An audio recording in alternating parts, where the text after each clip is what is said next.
O nosso projeto trata de entender como o Brasil resistiu às investidas de antidemocráticas recentes e o que o caso brasileiro pode revelar em comparação com outros países que passaram por processos semelhantes. Eu sou Maria Hermínia Tavares de Almeida, cientista política e coordenadora do projeto no Brasil, projeto que está sediado na Fundação Fernando Henrique Cardoso. No dia da abertura da Copa do Mundo, nós temos hoje o privilégio de contar com uma verdadeira seleção nacional de especialistas e de pessoas que atuaram na defesa da democracia nos últimos anos. José Eduardo Cardoso, advogado, professor, ah, ministro da Justiça do governo Dilma entre 2011 e 2016 e advogado-geral da União em 2016. Ele foi deputado federal por São Paulo durante muito tempo, ocupou cargos também no nível municipal na cidade de São Paulo, inclusive presidiu a Câmara de Vereadores de São Paulo. Ele é formado em Direito e tem um mestrado também em Direito pela PUC de São Paulo, pela Universidade Católica de São Paulo.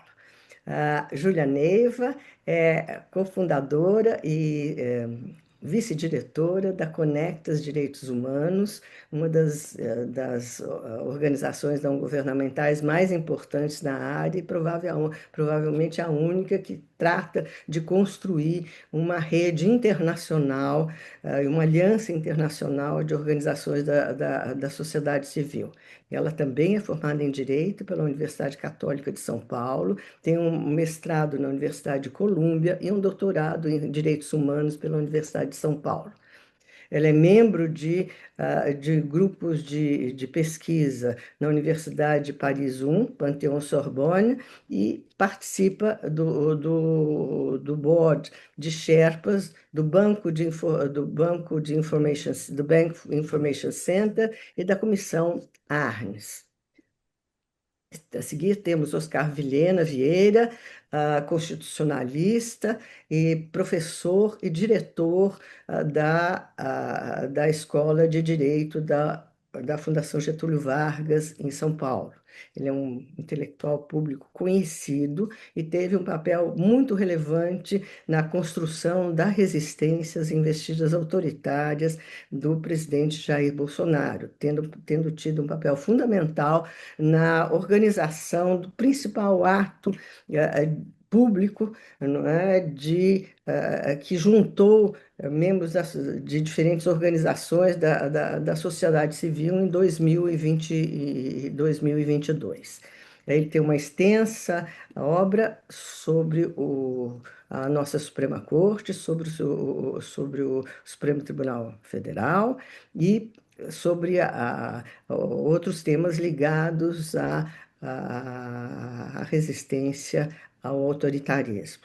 Temos aqui também Flávia Tavares, jornalista, editora-chefe do Meio, a plataforma de jornalismo independente, fundada em 2016 e que hoje é provavelmente um dos lugares onde se faz o debate político qualificado sobre os temas nacionais e sobre as questões que movem nossa democracia. A Flávia é jornalista há mais de 20 anos, trabalhou no jornal Estado de São Paulo, na revista Época, e foi editora em chefe do website da CNN Brasil.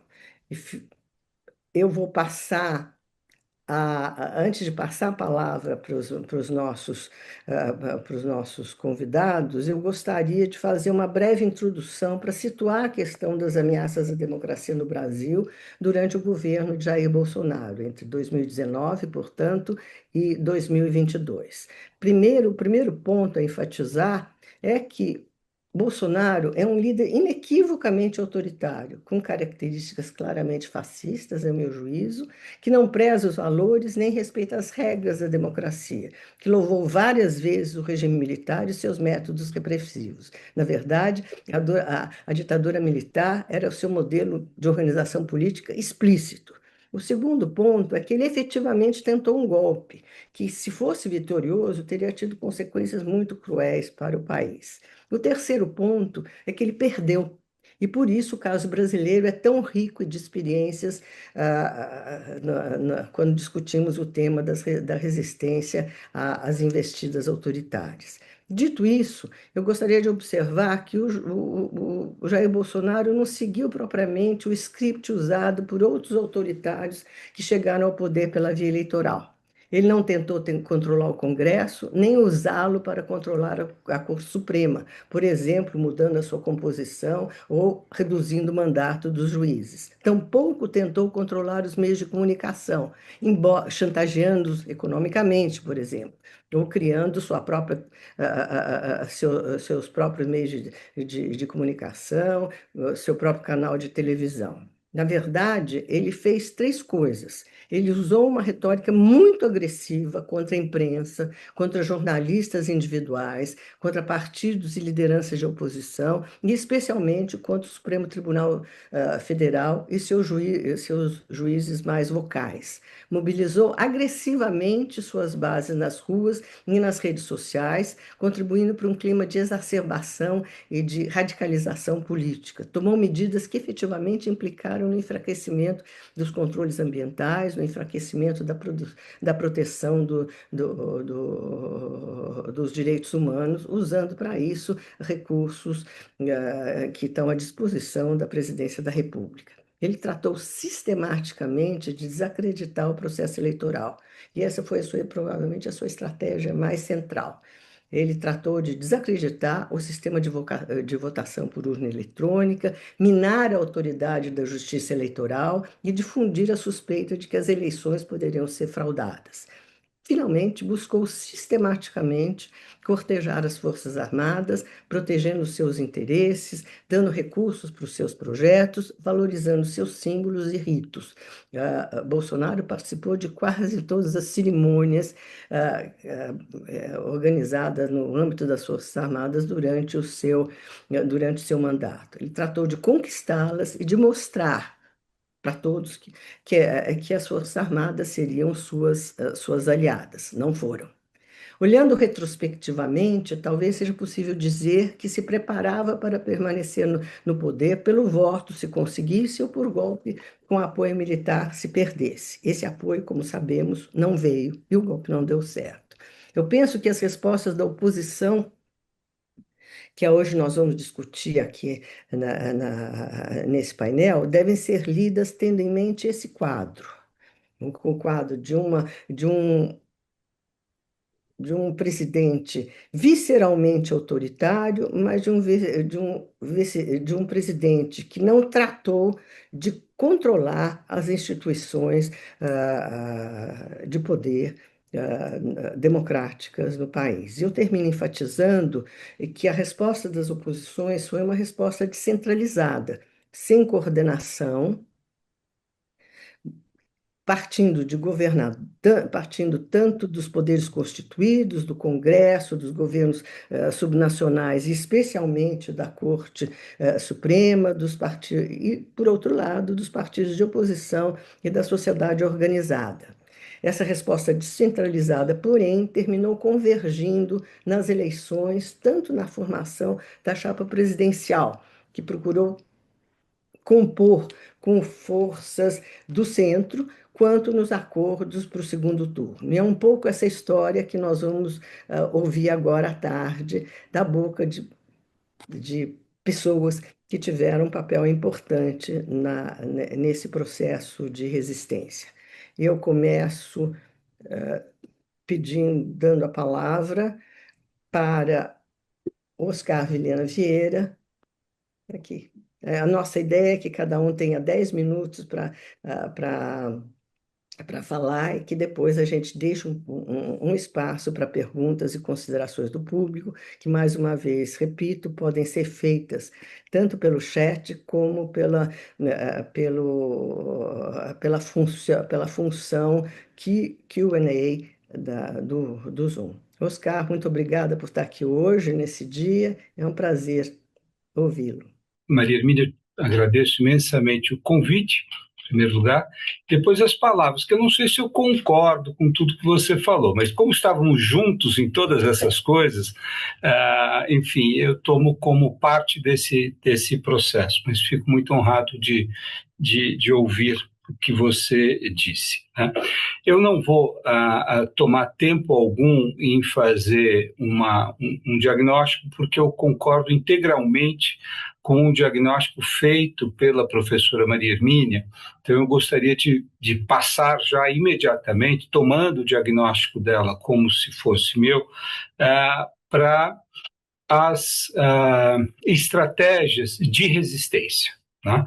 Uma vez que eu estou de pleno acordo com as estratégias de erosão promovidas pelo presidente Bolsonaro. Eu talvez só destacaria duas coisas dentro daquilo que a Maria Hermínia falou, né? Em primeiro lugar, quer dizer, é um autoritário vamos dizer, visceral, e usou todos os mecanismos de mobilização das redes sociais. Esse foi o grande elemento, né? Mas eu gostaria de enfatizar, até pelo viés de advogado, que ele empregou todos os poderes administrativos que tinha, sobretudo o poder de editar decretos, para buscar neutralizar. E aí é uma discussão importante, não necessariamente o processo democrático, porque isso você não consegue fazer por decreto, mas neutralizar diversos aspectos da Constituição brasileira considerada pelo seu grupo como progressistas, como a questão indígena, na área da saúde, na área do meio ambiente, na área do desarmamento, mesmo na área de educação. Então, por via de medidas infralegais, ele buscou neutralizar não só a legislação federal, que cuida dessas áreas, e, sobretudo, aspectos da Constituição. Então, é diferente do que aconteceu na Hungria, na Polônia, ou mesmo na Venezuela, onde você tem um ataque à Constituição, no caso venezuelano, uma mudança de regras fundamentais. Aqui nós tivemos o que eu chamei de infralegalismo autoritário, ou seja, um uso da legislação para revolver ou neutralizar aspectos da Constituição, né? E o outro aspecto, que a Maria Hermínia notou muito bem, ela de certa forma falou da forma com que ele abordava os militares, adulou os militares, mas há uma clara incitação dos militares a práticas antidemocráticas, sobretudo no confronto com o Tribunal Superior Eleitoral, quando ele incita os militares a fazerem a aferição da validade dos votos, né? E claramente aí há um confronto institucional, porque o Poder Judiciário teve que dizer que aquela competência não pertencia aos militares, e muitos militares estavam engajados naquela tarefa, né? E um aspecto muito brasileiro dessa crise com os militares, que é o fato de que nós temos em cada estado uma polícia militar. E essas polícias militares foram extremamente mobilizadas pelos setores da extrema-direita durante todo o governo Bolsonaro, né?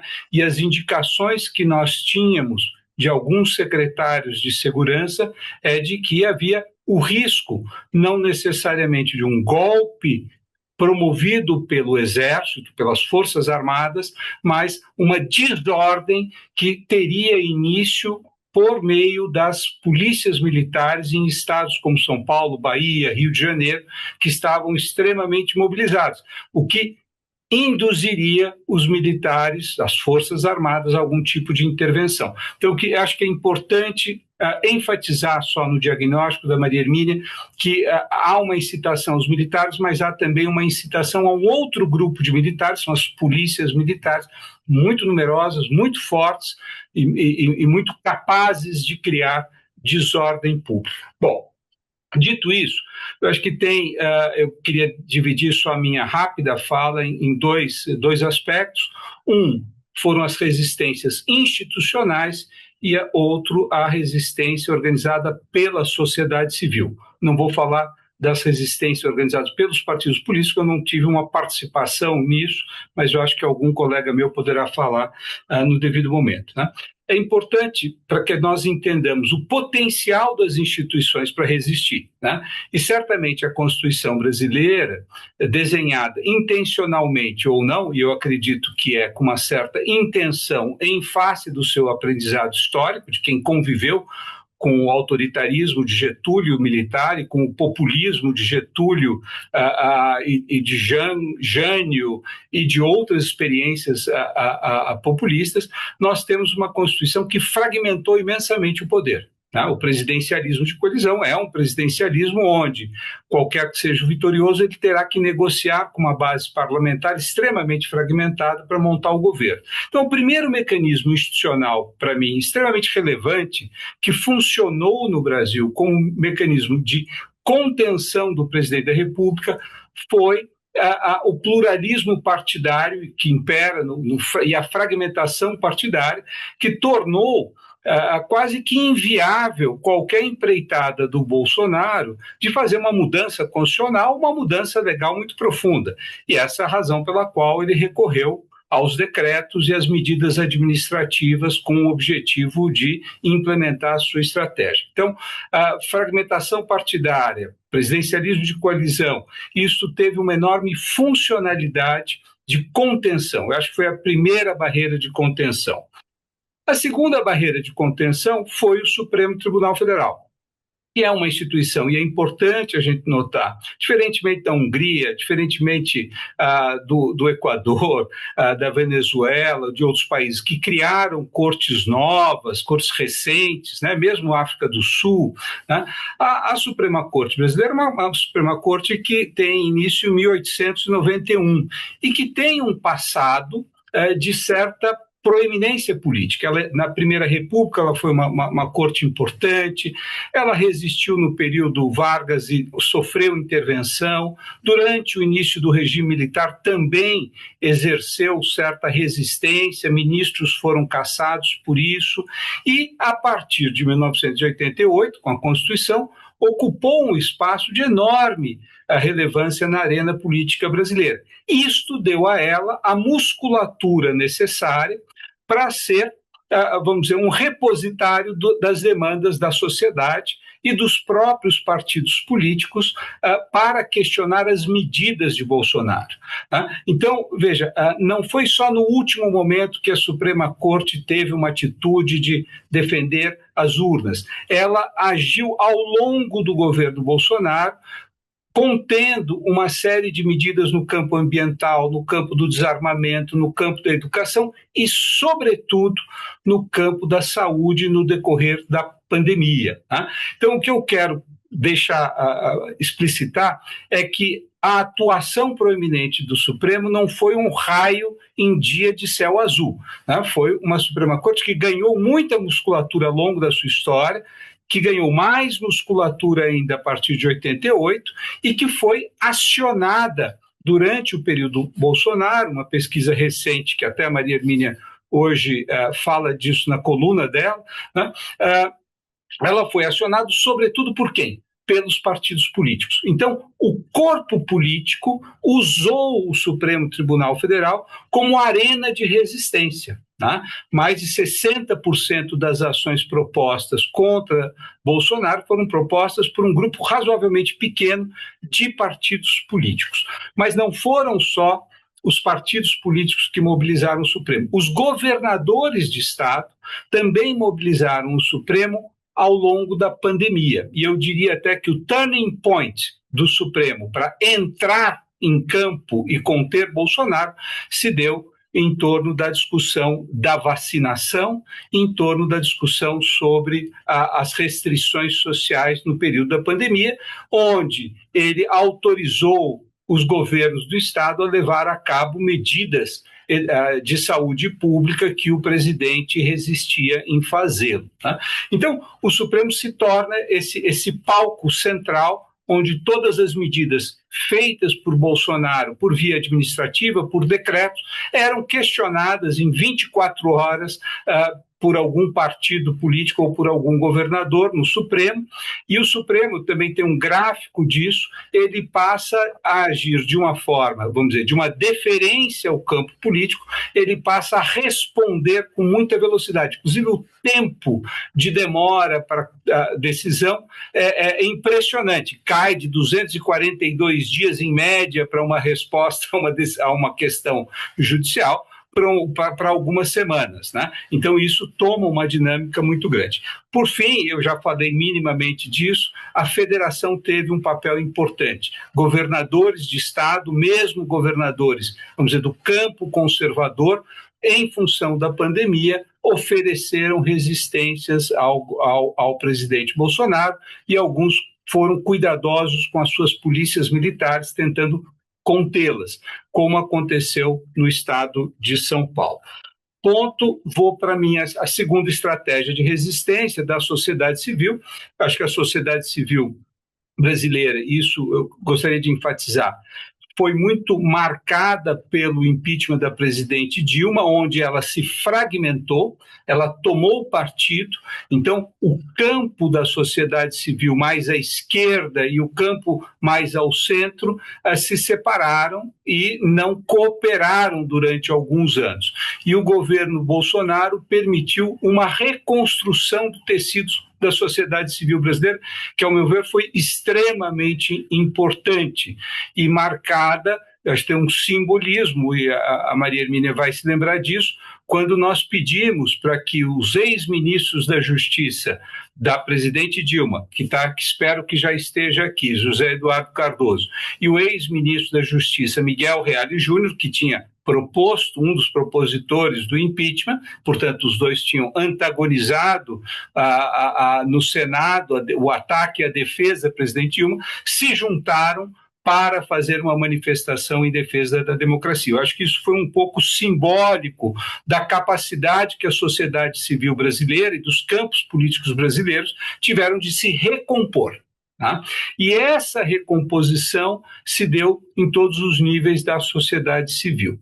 E mais importante do que isso, e aí com isso começo a terminar, Maria Hermínia, eu acho que nós detectamos com muita clareza, evidente que isso ninguém tem bola de cristal, que a ruptura democrática, caso não houvesse um sucesso eleitoral de Bolsonaro, viria pelos militares. Portanto, os militares, diferentemente também de outros países onde houve erosão democrática, têm um papel crucial na política brasileira. Quem conhece a história brasileira, o Sérgio está aqui, né? Quantas intervenções foram feitas pelos militares, bem-sucedidas ou mal-sucedidas, mas nós temos mais de uma dezena de intervenções em momentos-chave da história brasileira, desde o início da República. Então, no Brasil, não dá para achar que os militares estavam tranquilos, quer dizer, há sempre uma preocupação com os militares.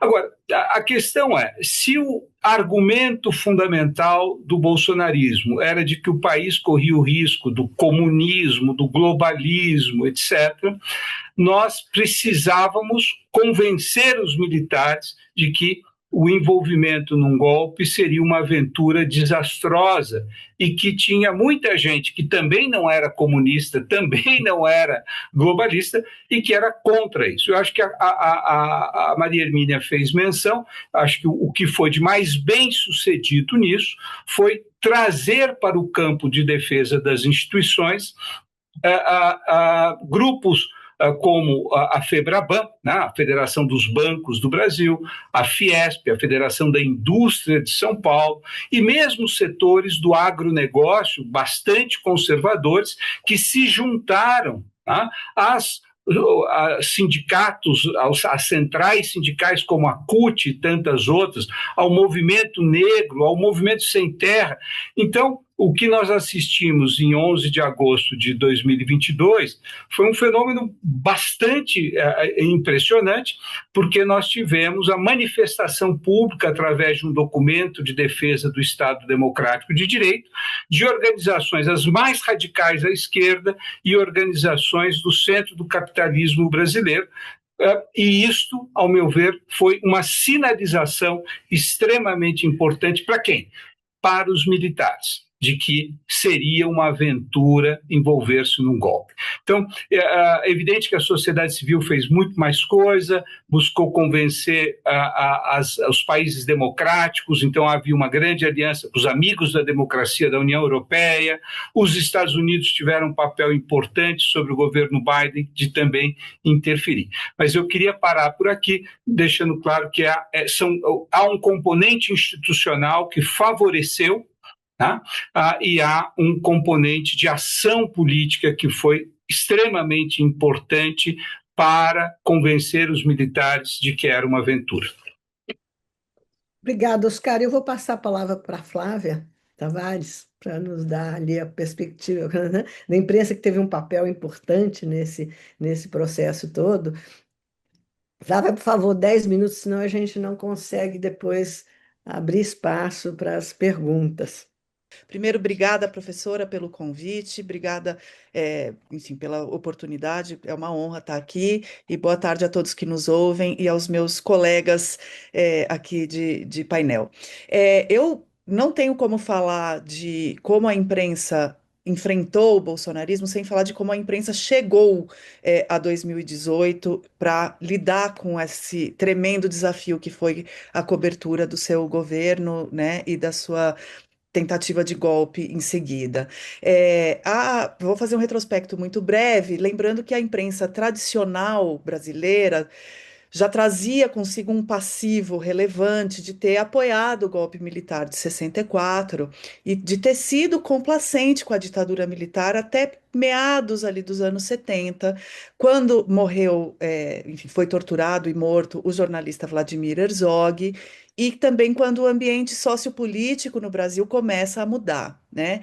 E aí, com a redemocratização, aos poucos, a mídia foi adotando um discurso mais liberal nos costumes, mas era ainda muito fortemente mal vista pela esquerda brasileira, até que o presidente Lula é eleito pela primeira vez em 2002 e há uma espécie de um período de lua de mel ali entre os setores mais progressistas e a imprensa tradicional, né?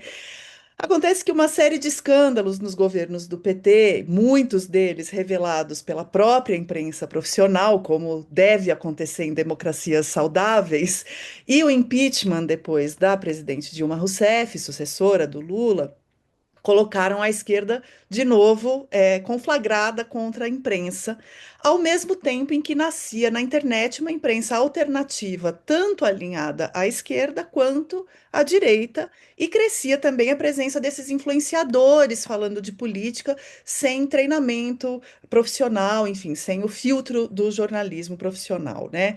E nesse meio tempo, os protestos de junho de 2013, o impeachment, os protestos pró-impeachment de Dilma, uniram de uma maneira bastante peculiar direita e esquerda na hostilidade aos jornalistas. Então, enquanto isso acontecia, Bolsonaro, com seu discurso agressivo de louvor à ditadura, à tortura, era chamado a programas de auditório populares e a programas de comédia, que não tem nada a ver com jornalismo, mas que tinham bastante penetração ainda nas camadas mais populares da população, como uma espécie de atração circense, bizarra, mas onde ele falava sem as suas barbaridades livremente, sem confrontação profissional também do jornalismo.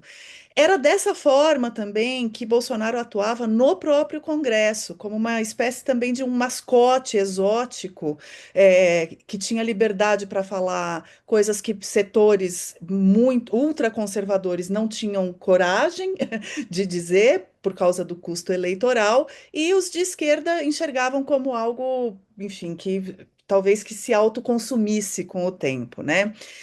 A imprensa tradicional, a meu ver, demorou demais para levar Jair Bolsonaro a sério como um fenômeno político. E aqui eu vejo um dos paralelos possíveis com o que aconteceu particularmente com Donald Trump nos Estados Unidos, né?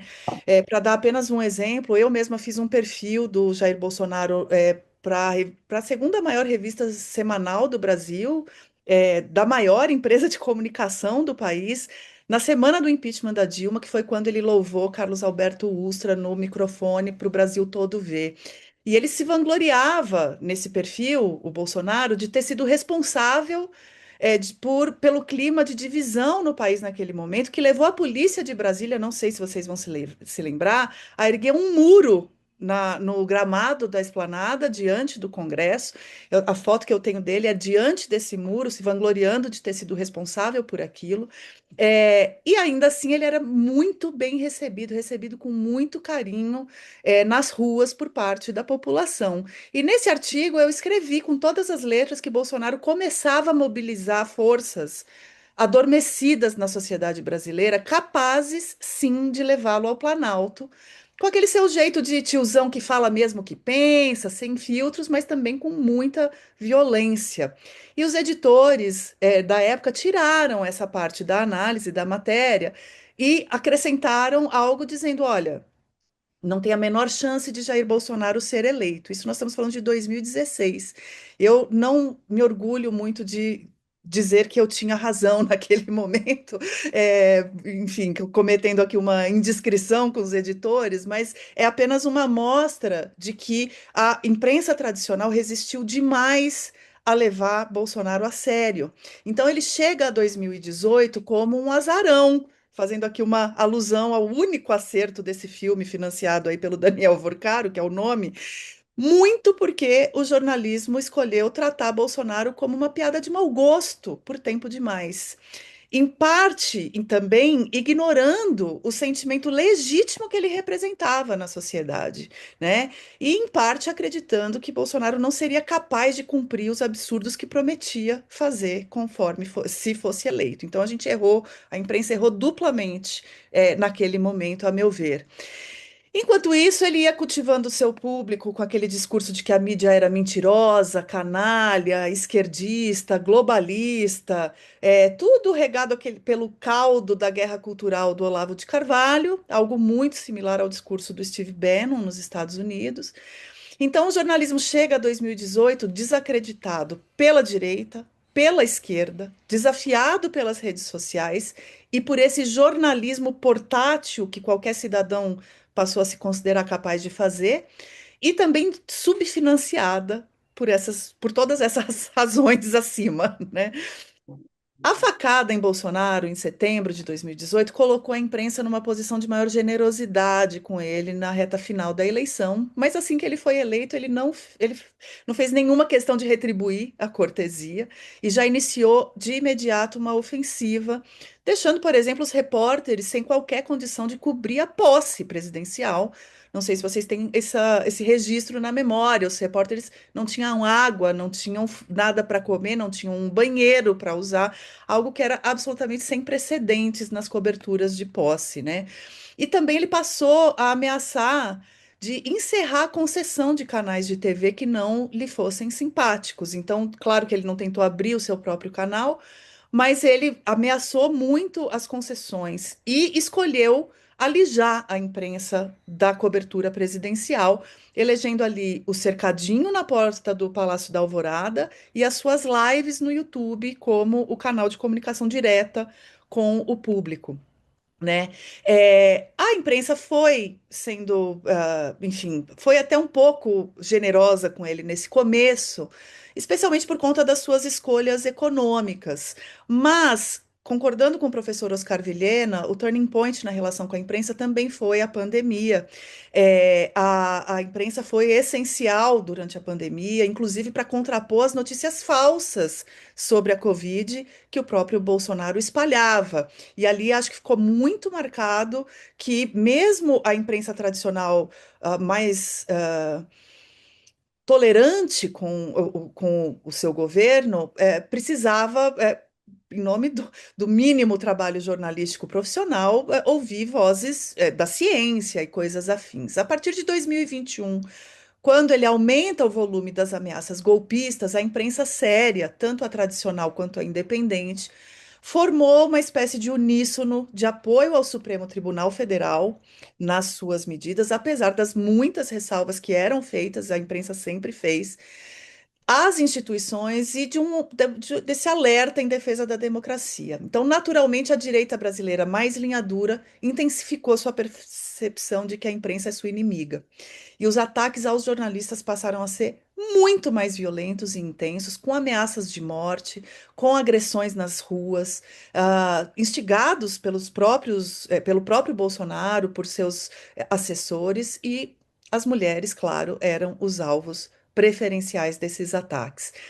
Infelizmente, para mim, essa espécie de consórcio antigolpe da imprensa séria não foi eficiente o suficiente para comunicar à população em tempo real o que estava em jogo em 2022. Tanto que Bolsonaro quase se reelegeu. E o seu filho Flávio chega a 2026 com chances reais de se eleger. O STF precisou se transbordar das suas funções para conter o golpe. Uma boa parte do jornalismo só compreendeu integralmente o risco que a gente correu depois, quando foi surpreendida pelos acontecimentos de dezembro de 2022, com aquelas cenas de conflagração de violência em Brasília, e com o 8 de janeiro. E quando a Polícia Federal então passou a investigar a trama golpista. Eu vou pedir licença para dizer o quanto eu me orgulho de que o Pedro Doria, diretor de jornalismo do Meio, e eu, a gente sempre teve ciência dos riscos e a gente adotou desde cedo o discurso aberto de defesa da democracia na nossa cobertura, embora a gente não seja um veículo militante de imprensa.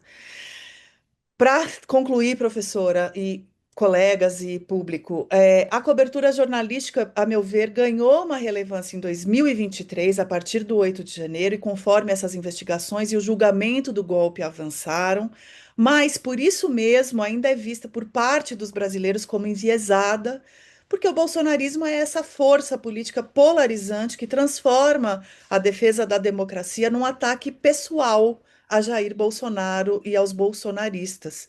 Então, os desafios seguem imensos. Os veículos, na ânsia de legitimar o sentimento dos eleitores de direita, o que tem que ser feito, né? E de ganhar mais público e assinaturas, em boa medida, reduziram o tom crítico ao bolsonarismo depois da prisão do Jair Bolsonaro. E o desafio é também porque comunicar a importância da democracia não é sexy, por assim dizer, não é atraente, não é vendido, e é constantemente vendido como uma narrativa esquerdista nas bolhas da direita. Mas eu acredito que a mídia independente que eu represento aqui hoje e a tradicional que tenham coragem de fazer essa defesa da democracia com clareza, mas também com equilíbrio, sem ignorar que o eleitorado bolsonarista existe e tem o direito de existir, pode se fortalecer com o tempo. É o meu voto de otimismo para encerrar a minha fala. Obrigada. Obrigada, Flávia. Eu vou passar a palavra para a Júlia e deixar o Zé Eduardo fazer o encerramento desta discussão. Júlia, por favor. Obrigada, professora. Estão me escutando bem? Perfeita. Então tá bom, muito obrigada. É uma alegria estar aqui com vocês. Vários de vocês são meus mestres, minhas mestras, então uma alegria.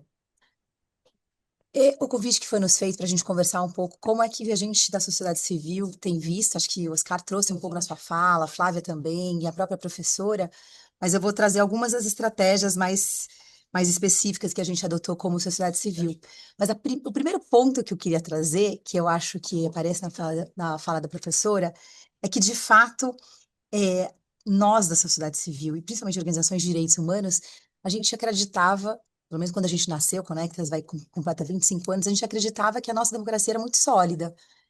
Então, faz uns 7 anos, mais ou menos, que a gente entendeu que a gente teria que defender a democracia. E então isso a gente entende o papel do Bolsonaro já nas eleições, e depois, quando ele ganha, que a gente teria que trabalhar pela defesa das instituições, da democracia, e das eleições, inclusive. Então, é só para dizer que realmente isso não estava dentro do nosso trabalho cotidiano. Acho que vários dos pontos sobre a erosão da democracia, e eu concordo, evidentemente, com a professora, com o professor Oscar e também com Flávia, mas tem alguns pontos que eu gostaria de adicionar nessa leitura de cenário, que é o fato de que quando o Bolsonaro assume, ele vai sim atacar sistematicamente as instituições democráticas e para nós do campo da sociedade civil, dos movimentos sociais e populares, houve um ataque direto às nossas organizações e aos espaços de participação social tão ricos, né, durante a democracia brasileira, mesmo que falhos. Então, isso aconteceu. A gente vai lembrar que logo no comecinho do governo Bolsonaro, ele tem aqueles decretos em que ele praticamente destrói por dentro os conselhos de participação. Um dos exemplos é o CONAMA, por exemplo, né? A gente depois litigou no STF pela reestruturação do CONAMA e de outros instrumentos também. Também importante lembrar que mesmo, eu acho que Flávia trouxe também bastante isso, mesmo tendo, em alguma medida, a gente ganhou as eleições, tem um governo democrático, o bolsonarismo segue muito forte. E essa forma de ataque, né, seja pelas narrativas, o ataque ao judiciário, o ataque ao movimento, elas continuam. Um elemento também que eu gostaria de adicionar ainda sobre esse cenário de erosão, foi um ataque a grupos muito específicos da nossa sociedade. Teve um ataque nas narrativas, mas muito forte aos grupos racializados do nosso país, aos povos indígenas, ao povo negro, às mulheres. Então, não era só nas narrativas. Na medida que ele permite, por exemplo, o uso de armas, né? Isso a gente teve aquela mudança ali Isso aumentou a violência no campo, por exemplo. É um elemento que contribui enormemente para a violência no nosso país nesses últimos anos e que, felizmente, já foi um pouco, essa medida já foi revogada. Então, isso nessa leitura do momento. Também queria lembrar que há esse questionamento da própria validade e legitimidade das instituições democráticas. A gente viu o que aconteceu no 8 de janeiro, a gente não pode se esquecer que aquilo não foi um dia isolado, um momento isolado. E tem outros elementos que fazem hoje parte, eu acho que desse cenário mais global. Claro que o Bolsonaro tem as suas próprias características, mas tem outras características dele que são visíveis em outros países, como o professor Oscar trouxe. Então, o elemento da desinformação, do uso das big techs para né, nas plataformas para essa desinformação, o aumento da violência política, né, isso são muito fortes ainda no nosso país. Eu acho que eu já falei aqui, né, também tem outro elemento que é a MP 870, né, que concedeu à Secretaria de Governo da Presidência, na época do Bolsonaro, uma competência muito específica de supervisionar, coordenar, monitorar e acompanhar as atividades e ações dos organismos internacionais. Isso é uma forma de controle, né? Também, também acho que destruiu ou erodiu por dentro várias instituições que eram responsáveis pela fiscalização. Então, uma delas foi o IBAMA, foi muito forte isso, e a outra, o Ministério do Trabalho, né, a Fundação Palmares, a própria FUNAI. E acho que o último ponto sobre essa leitura de cenário é que eles, não só em 2019, mas como em 2022, Bolsonaro e o bolsonarismo levantaram a argumentação de que havia fraude no nosso sistema eleitoral. Isso vai acontecer novamente, já está acontecendo. Não é só sobre as urnas, mas sobre o próprio sistema. E tem muitas alianças que foram feitas, como o professor Oscar já trouxe aqui, dos acadêmicos e políticos, mas também da sociedade civil, algumas conduzidas pelo Pacto pela Democracia, organizações de direitos humanos como Conectas e outras. Vou falar então um pouco dessas estratégias de denúncia e atuação. Uma das estratégias principais foi essa de formação de coalizões, né? O professor Oscar fez uma ótima leitura, mas eu adicionaria também que, além né, desse campo da esquerda, da direita, acho que teve também grandes alianças que puderam se formar ali e colocar a luta contra esse autoritarismo do governo Bolsonaro e da destruição de direitos, que foi uma luta muito ampla. Então, a gente conseguiu, estava ali né, numa linha de frente, os ambientalistas, as pessoas que lutam por clima, trabalho, combatendo trabalho escravo, segurança pública, o movimento negro, o movimento indígena, mulheres, o movimento de pessoas trans, muitos movimentos juntos tentando denunciar o que estava acontecendo, de diversas formas. Aqui no nosso campo, acho que de organizações de direitos humanos, como a Conectas, e de ambientais, uma atuação importantíssima foi a atuação jurídica, né? Fizemos muito litígio estratégico, e naquele momento foi fundamental para a defesa assim, desde do caso das vacinas, a DPF das favelas, os casos como a defesa, né, a reestruturação do CONAMA, a defesa do nosso sistema de combate ao desmatamento, o Fundo Amazônia, o Fundo Clima, a defesa de territórios indígenas, são casos. Poderia continuar aqui citando milhões de casos que foram levados durante os anos do governo Bolsonaro e que o STF, como a professora Oscar trouxe, foi fundamental nessa defesa. Mas também foi possível fazer isso em termos de litígio, mas também dentro dos espaços do Congresso, né, onde vários PLs, foram muitos ataques orquestrados com apoio do Executivo e que a gente, naquele momento, conseguiu barrar. Infelizmente, alguns desses projetos hoje não estamos conseguindo barrar, né? Então, como o caso, por exemplo, do marco temporal, né, acho que, enfim, são vários. Uma estratégia extremamente importante foi a incidência internacional, segue sendo, né? Então, desde a utilização dos sistemas internacionais de proteção de direitos humanos clássicos, ou seja, as denúncias no sistema interamericano, as denúncias no sistema ONU, mas denúncias também de forma política. Eu lembro aqui desses anos do governo Bolsonaro, o Brasil estava mais forte a narrativa de que nós gostaríamos de ser um membro permanente da OCDE. Então, uma das estratégias nossas foi justamente, olha, se o Brasil continuar com né, com esses níveis de ataques aos direitos humanos, desmatamento em níveis recordes, vocês devem lembrar também, não só desmatamento, mas fogo, né? A gente teve o Dia do Fogo na Amazônia e vários outros dias. A gente usou isso como uma argumentação para demonstrar que, se assim fosse, a gente não era um país que poderia estar dentro da OCDE, independente de querermos isso ou não, né? Mas isso foi uma ferramenta interessante na nossa incidência internacional dentro do espaço da ONU e da OCDE. Acho que tem um elemento que a Flávia trouxe que eu queria lembrar aqui, que para nós também foi bastante importante. Acho que durante alguns meses as pessoas trataram Bolsonaro, depois que ele assumiu o poder, como um palhaço, como uma pessoa engraçada ou terrível, né? Terrível. Eu acho que essa é a lição que fica desses autoritários dos nossos tempos atuais. Eles não são palhaços, eles têm um plano, eles têm uma estratégia, e tem seguidores que a gente vai ter que ouvir, tem alguma demanda aí. E para isso a gente precisa ter uma estratégia muito coordenada de combate. Então, nas nossas denúncias, seja para a União Europeia, na época do governo Bolsonaro ainda era o Biden, né? Então também para os Estados Unidos, e de discutir também o papel do multilateralismo brasileiro, levamos muitos desses pontos de que era preciso entender onde estávamos, que a democracia brasileira estava sendo erodida por dentro, as instituições existiam, mas estavam sendo atacadas por dentro. Então, esses espaços internacionais foram extremamente importantes.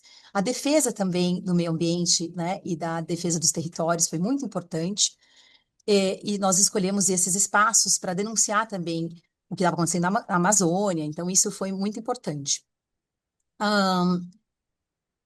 Também defendíamos naquele momento as instituições, eu vou terminar aqui também para a gente poder, eu vou só finalizar então aqui para poder dar voz para o nosso professor aqui. Para esses desafios que a gente viu durante os anos de Bolsonaro, eles seguem, né? A gente segue numa polarização política, seguimos com as redes de extrema-direita e autoritárias muito fortes e alinhadas internacionalmente, mas a gente também pode ver que a gente viu que as nossas instituições têm uma certa resiliência, né? A mobilização da sociedade civil, junto com a academia, junto com políticos, foi muito forte e precisa seguir sendo. A gente segue tendo que defender as instituições, mas num contexto muito difícil e diferente do que estávamos lá atrás, né? Por fim, para que a democracia seja efetiva, a gente vai ter que seguir defendendo o combate às desigualdades estruturais do Brasil. Ou seja, a nossa democracia ela é forte, era forte talvez, e está sob ataque, mas ela precisaria funcionar melhor para muitos grupos que sempre foram excluídos. É isso, professora. Muito obrigada mais uma vez, Maria Hermínia, Sérgio Fausto, pelo convite. Pesquisa muito importante. Obrigada. Obrigada, Júlia. Eu gostaria de pedir agora que o Zé Eduardo encerrasse, né, falasse, encerrando o nosso encontro. Você tem 10 minutos para falar. Estamos todos agradecidos por você estar aqui, muito ansiosos por ouvi-lo. Professora Maria, muito obrigado pela honra. Lamentavelmente, o julgamento não acabou, eu só entrei na metade da fala do Oscar, brilhante como sempre. Então, se eu for repetitivo ou colidente com algumas falas anteriores, eu peço mil perdões, porque eu vou navegar quase que às cegas em relação à reunião de agora. Eu tenho tido, professora, um hábito de querer entender o que acontece no Brasil, não apenas pela nossa leitura interna, mas pela leitura do momento histórico em que nós nos situamos no mundo.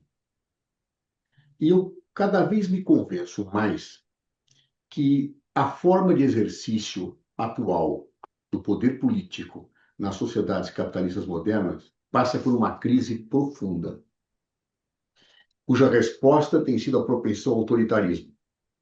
E os defensores do humanismo da democracia se limitam a dizer: não passarão, querida, dizia a passionária, e não propõe nada para o avante.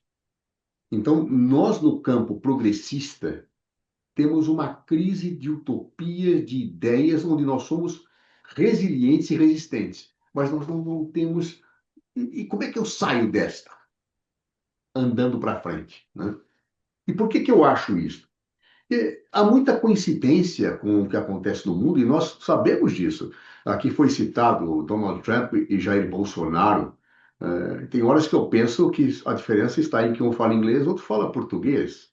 Claro, porque são coisas incríveis. A tentativa de golpe de Estado frustrada aqui e lá, resiste-se aqui, porque o Brasil criou vacinas institucionais, porque tivemos talvez períodos de ditadura que nos levaram a construir certas situações de fim constitucional contra certas ações que os Estados Unidos vive agora, quando tem talvez o mais autocrata dos seus presidentes da República. Então, há todo um conjunto de situações que nos falam o que se passa, né? Então, olhando de fora para dentro, eu acho que há sim uma inadequação da forma de exercício do poder político nas suas capitalistas modernas, na sua melhor forma encontrada até hoje, que é o Estado de Direito Democrático Social. E por quê? O Estado de Direito Democrático Social é, antes de tudo, um Estado nacional. O Estado nacional está em crise porque a globalização está colocando em crise esse Estado nacional. Seja por questões em que o próprio Estado nacional construiu órgãos transnacionais pela sua vontade, transferindo certos processos decisórios que eram internos para externos, seja porque a economia criou situações talvez de enjaulamento dos governos que não tem muito a fazer, né? Me lembro daquele presidente do Banco Central americano que falou assim: quem que o senhor prefere, os democratas ou os republicanos? Ele falou: tanto faz, ambos terão que fazer praticamente coisas muito parecidas do ponto de vista da economia. Ou seja, o Estado Nacional está em crise. Da mesma forma que o Estado Nacional está em crise, claro, e acho que é muito importante ter claro, a democracia, foco central de legitimação do exercício do poder político nas suas capitais modernas, está em crise. A democracia, não sei se é democracia, mas talvez a democracia é representativa da forma tradicional em que ela foi colocada.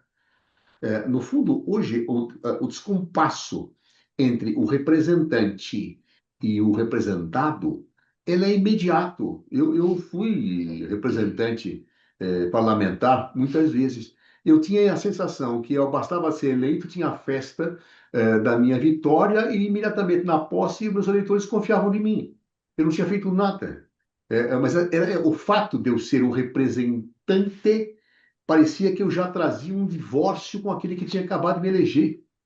E muitas vezes sem nada, pelo simples fato de eu pertencer a uma classe política que é execrada no mundo todo e que é uma realidade, a meu ver, fruto de um descompasso entre representante e representado, cada vez mais evidenciado pelo fosso das modernas tecnologias, em que o cidadão tem informação em tempo real e não gosta de ver o que seu representante faz em seu nome, muitas vezes.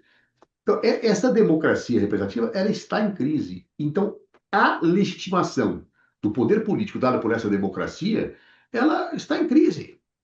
Claro. Me parece isso evidente. Em 2013 eu assisti isso, eu era ministro, assisti. Assim, é como se as pessoas dissessem: nós desconfiamos de vocês todos, tá? Políticos. De todos? Sim, de todos. Há uma desconfiança da instituição democrática, como um todo, a forma que ela se apresenta.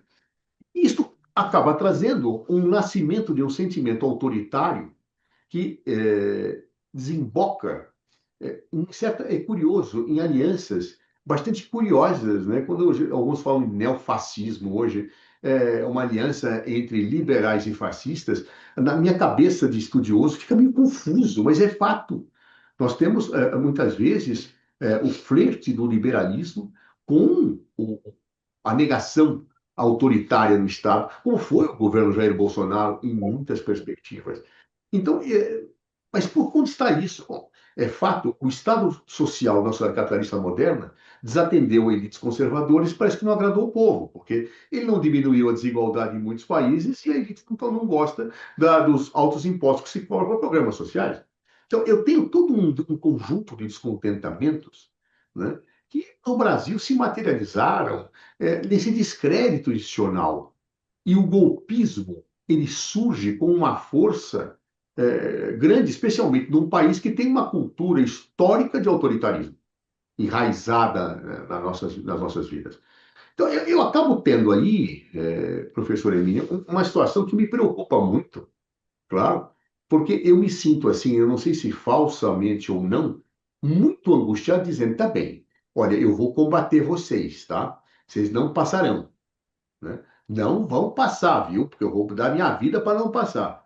Aí, se alguém me pergunta: tá aí, eu vou ficar parado? E eu vou para onde? O que que você vai propor para resolver esses problemas? Eu não tenho resposta. Eu não tenho resposta para como posso melhorar essa democracia legitimadora do exercício do poder político na sociedade capitalista moderna. Eu não tenho resposta para a garantia da pluralidade de pensamento numa sociedade em que as redes sociais fazem o papel que hoje têm. Eu não tenho resposta para este emburrecimento. Não sei se a palavra ela é feliz, porque eu me lembro do Humberto Eco quando falava lá que a internet deu voz aos imbecis, né? Que eu acho até um certo elitismo da frase dele, porque o direito a ser imbecil faz parte da liberdade de expressão. Ou seja, há um direito à imbecilidade na democracia. E dar voz aos imbecis é democrático. O problema não está em dar voz aos imbecis, está em, para mim, se acreditar na imbecilidade. E eu tenho todo um contexto de ausência de perspectiva crítica social, de isolamento do debate público, da ausência dos espaços públicos de debate que trazem uma contaminação que dá um viés autoritário. Jair Bolsonaro, para mim, é a expressão clara disso. Eu convivi com Jair Bolsonaro, eu fui deputado 8 anos, 8 anos, ele muito mais que eu, com o Jair Bolsonaro. Se no momento que ele era deputado, alguém falasse: esse homem será presidente da República, os 513 parlamentares, inclusive ele, queriam. Era impossível, era ridículo. Claro. Como é que um homem que fazia os discursos por um nicho, por uma bolha, seria presidente da República? Era ridículo. Eu até ousaria dizer que ele era inútil até para a grande corrupção do parlamento, porque o voto dele não significava absolutamente nada, a palavra dele menos ainda. Então ele não precisava ser cooptado, né? Para ele bastava, ao que se diz, né, as rachadinhas, que é o fenômeno do baixo clero do parlamento, quando ele é viciado e ele é corrompido. Então, este quadro que se coloca, que se afirma, né, de um líder, por como é que ele surge? Ele era um parlamentar de anos, de um partido acusado de receber mensalão. Claro. Mas, no entanto, ele que se constrói, porque ele estava nesta situação como um insider com imagem de outsider da política. E o desgaste da democracia representativa fez com que os outsiders passassem a ser referências. Donald Trump é um outsider, era um apresentador de televisão, um empresário bem-sucedido. O nosso amigo Milley, claro, que era? É a mesma coisa. Então, o outsider, dentro do desgaste da democracia, ele passa a ser uma referência.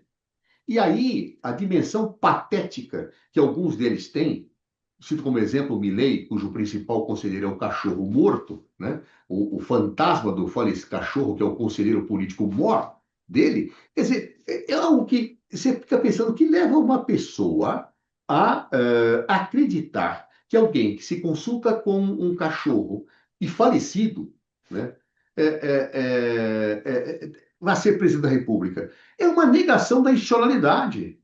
Mas de que institucionalidade? Desta que eu desconfio, desta que não resolveu problemas sociais, desta que não atendeu a minhas perspectivas de elite econômica, dessa que efetivamente não permite que eu eleja alguém e confie no minuto seguinte.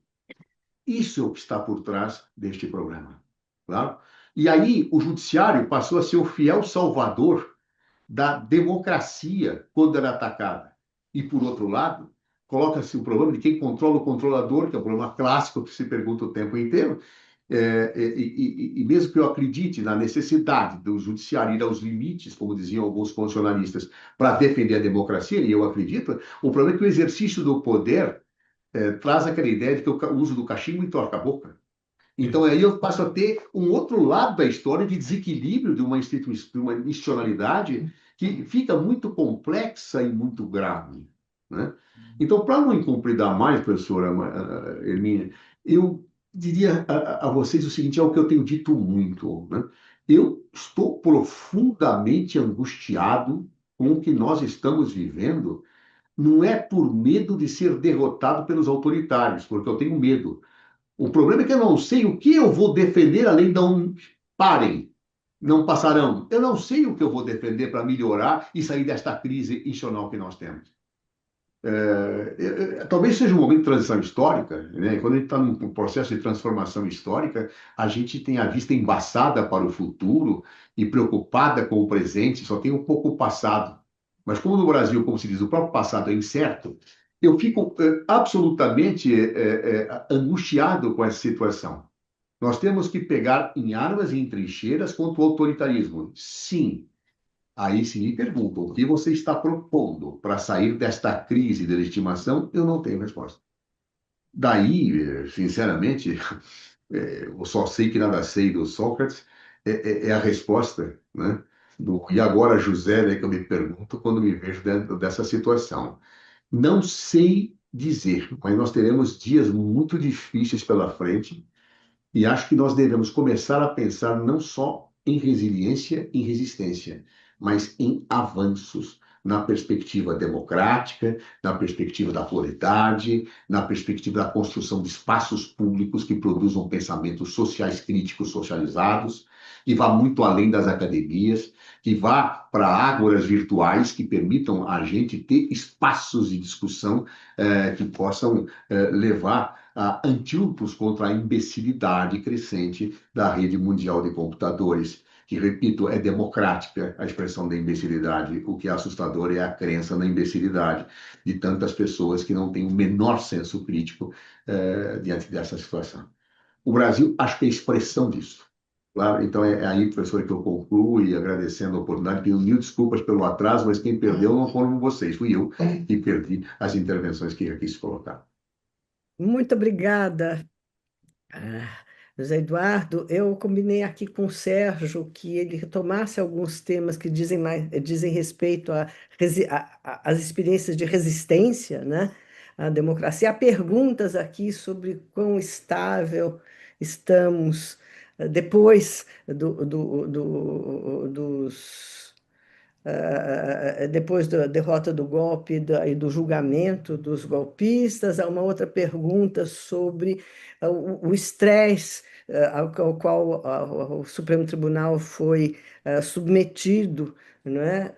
Por ser o grande centro de resistência, e talvez o Sérgio pudesse falar um pouco disso e encerrar a nossa discussão, amarrando um pouco, né? Obrigado pela oportunidade, Maria Emília, de, enfim, tentar amarrar algumas coisas que foram ditas e bem ditas ao longo dessa nossa conversa, que já leva mais de uma hora. Eu queria fazer alguns comentários que vão no sentido de matizar o argumento sobre a resiliência das instituições brasileiras. Eu acho que elas passaram por um teste de estresse enorme ao longo dos 4 anos.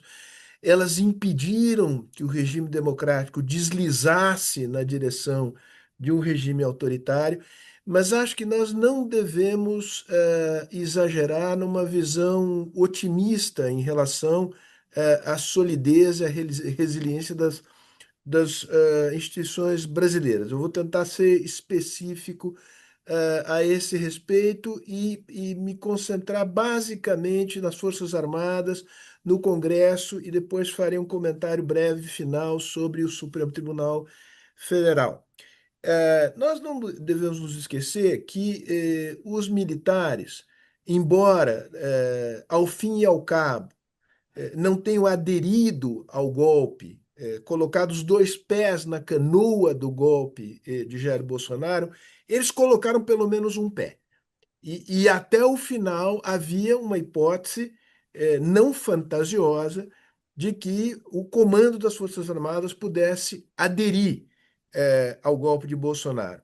Grande parte dos escalões médios das Forças Armadas aderiram ativamente ao golpe, né? Alguns, inclusive, se mobilizaram em ações de insurgência, né? Que acabaram por não ser efetivadas, mas hoje se sabe que foram planejadas e que envolviam, inclusive, o assassinato, o planejamento de assassinato de autoridades públicas. Isso não é de pequena importância, né? Lembrar deste fato. Tem uma ambiguidade sobre o papel das Forças Armadas, tal como desenhado na Constituição brasileira. Não há tempo aqui para discutir as ambiguidades do artigo 142. Há toda uma tradição histórica no Brasil de interferência dos militares na vida política. Há a ditadura militar que durou 20 anos, em que, digamos, eles estabilizaram de alguma maneira um regime sob seu comando.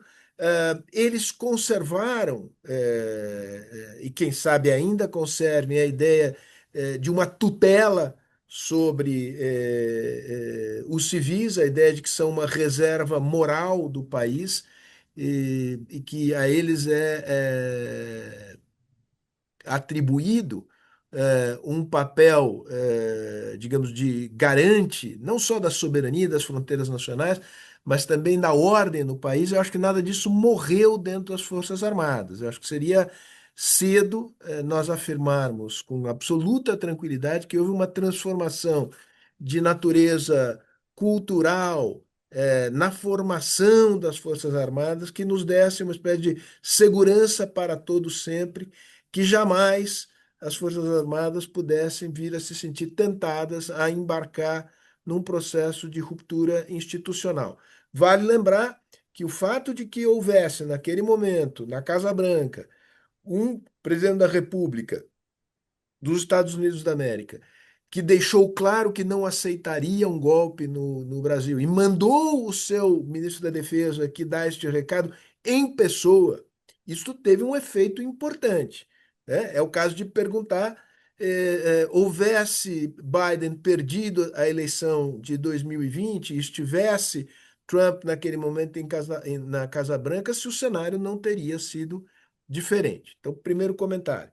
Forças Armadas. Segundo comentário, é verdade que também, ao fim e ao cabo, o Congresso, sobretudo no que tocou à contestação da legitimidade do processo eleitoral, foi um freio importante a Bolsonaro.